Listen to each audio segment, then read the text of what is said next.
Hey guys, it's Drake. El Guapo. I hope you're having a fantastic day. I wanted to do a follow-up on what to be careful about in Mexico. Well, Cancun in general, but you can probably apply this to Cabo, Puerta Morales, Acapulco, wherever you'd want to go. Pew pew! Let's go.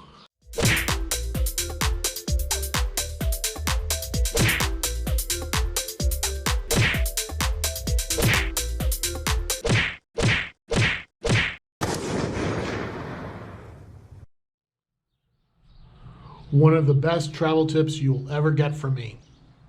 Now check with a doctor before you do this, but I always like taking 600 milligrams to 800 milligrams of ibuprofen before I get on a plane. So about 25, 30 minutes before I get on a plane, I have my ibuprofen. I don't have to worry about having such a small seat and that I can't move my legs and it hurts, and usually that takes care of it. So tip number one, winning dos. From the airport, when you get off of your flight, you will be assaulted, well, not assaulted, but you will be approached by a bunch of people who are offering tours, who are offering cab rides from the airport to the hotel zone. And taxis from the airport to the hotel zone are great, but they're very, very expensive. When I fly into Cancun, I take a van. Now, check with the hotel of where you're staying, because they might offer shuttle service between the hotel and the airport, like I said in the previous video. If not, there are places that you can get a van and the price is around $35, which is way better than the 75, 80, 100, 150 of what it could be as far as for some of these taxis, scrupulous and unscrupulous. Brilliant!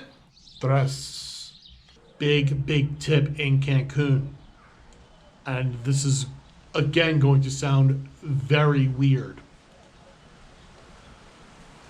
Before you go, stop off at a dollar store or a Walgreens and get yourself some of those Kleenex. You know, like the little Kleenex packages that you gave to kids to go to school if they had a runny nose. Either one of those, or if you didn't even want to pay for it, you know what? Make sure every time you go out, you take with you a little bit of TP.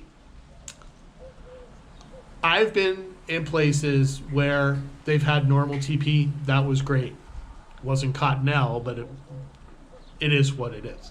Diablo. I've been in other places where they actually gave me wax paper. WTF. You know, like stuff like you would, in a supermarket, to the paper to grab the bread out of the bin, to that was what they were using. What? The third is that there was none at all. No seat, none. I mean, it was, well, it is what it is. That's what it is. But carry around toilet paper. It will save you. A lot of times there are people who are in the bathroom who will say, oh, you don't have any toilet paper. Well, that'll be $5. Really? $5 for toilet paper. Don't get all butt hurt. Yeah, you don't want to have that. Just have your own. Thanks. Have a nice day. Cuatro. Always hold on to your drinks if you're partying. Don't let the drinks out of your sight.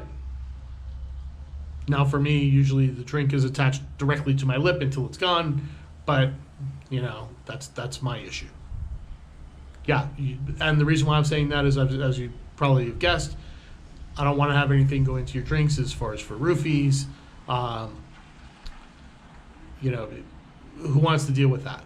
No one wants to deal with being knocked out or waking up and not knowing what's happened to them in a foreign country. I got a bad feeling.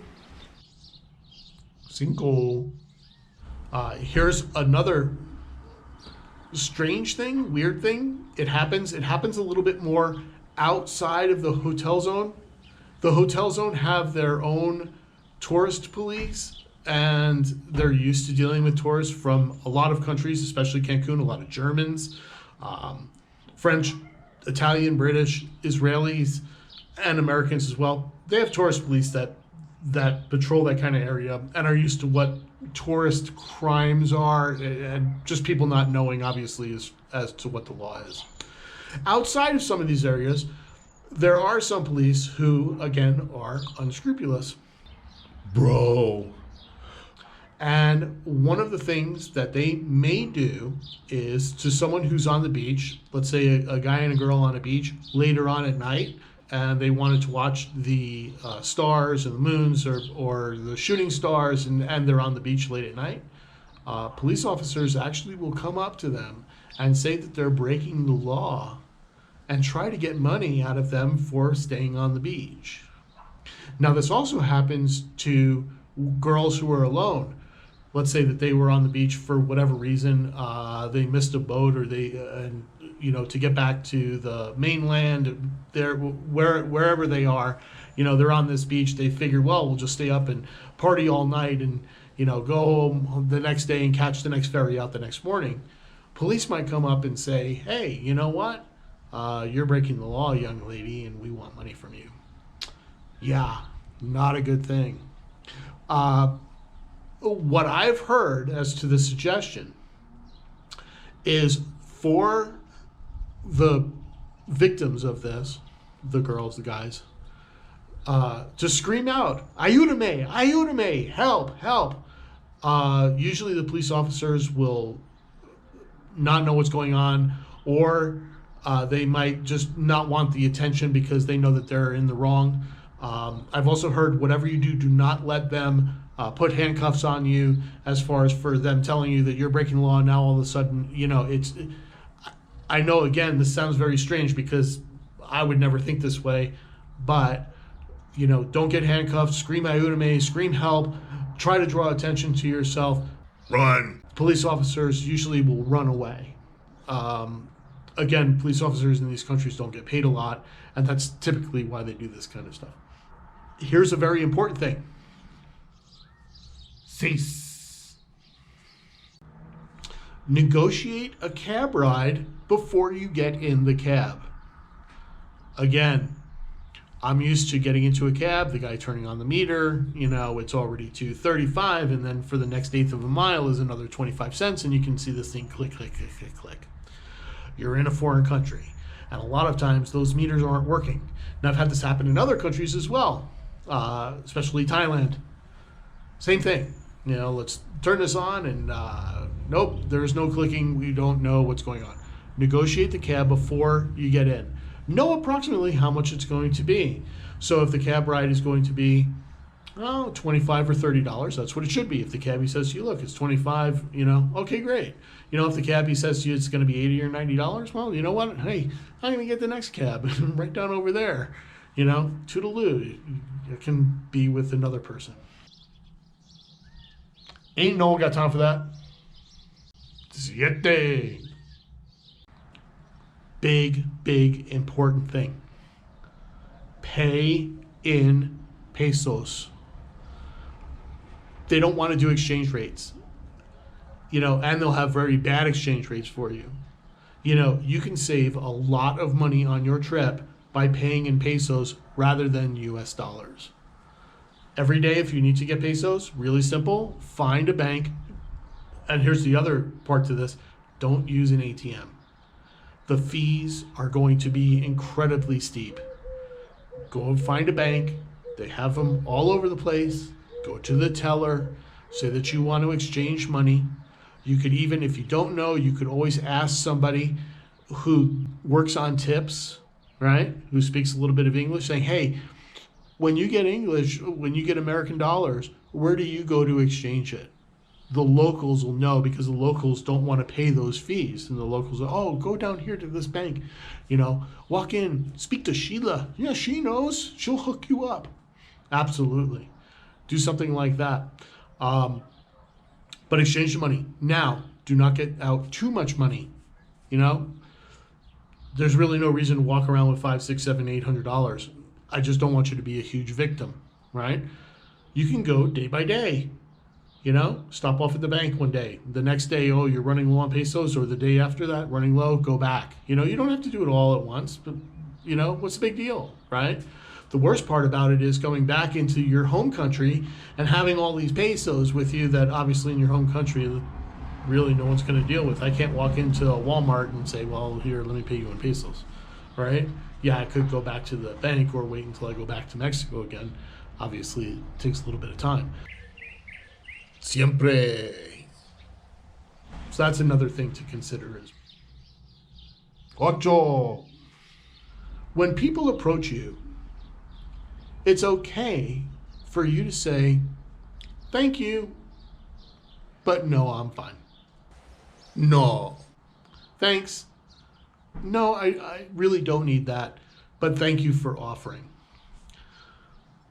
A lot of these places, people will come up to you or approach you. They'll act like they're there to help you, and what they're really there to do is obviously make money. This is what they do, and this is how the scams start. It's okay to be not rude, and it's okay to say thanks, but no. Gracias, pero no. I don't want this. Bye. No. Bye. Go to the next person. Nueve. There are people who make a living on tours coming in, and they become their own personal Mexican guides. They're going to take you around or take your group around. If you're a group of girls, 5 girls, all of a sudden 5 guys will approach you, and the best way for you to ruin your vacation, you're going to have this one guy, after the 5 or the 4 of them leave, you're going to have this one guy who you're always paying food for, who's telling you where to go. He's always following you, but not in your group, but just right behind you. They'll never leave you alone. Best way for you to ruin your vacation. You probably should avoid that. Men, same thing as well. Oh, this one lady knows the whole area. They know nothing.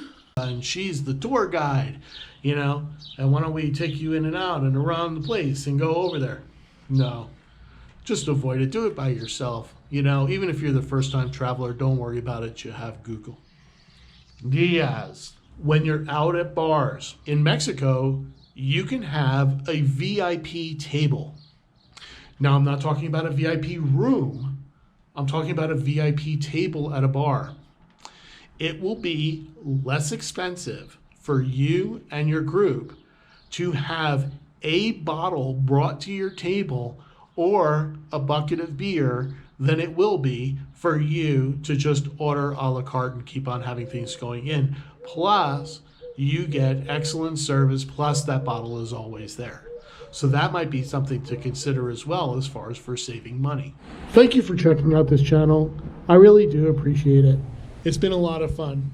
If you like the content, please remember to subscribe, click the notifications, and hit that like button. It'll be greatly appreciated. Thank you very much.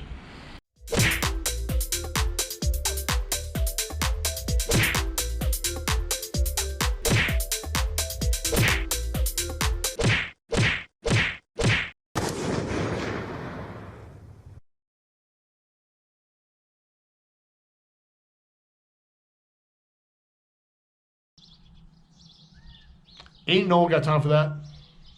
Bye.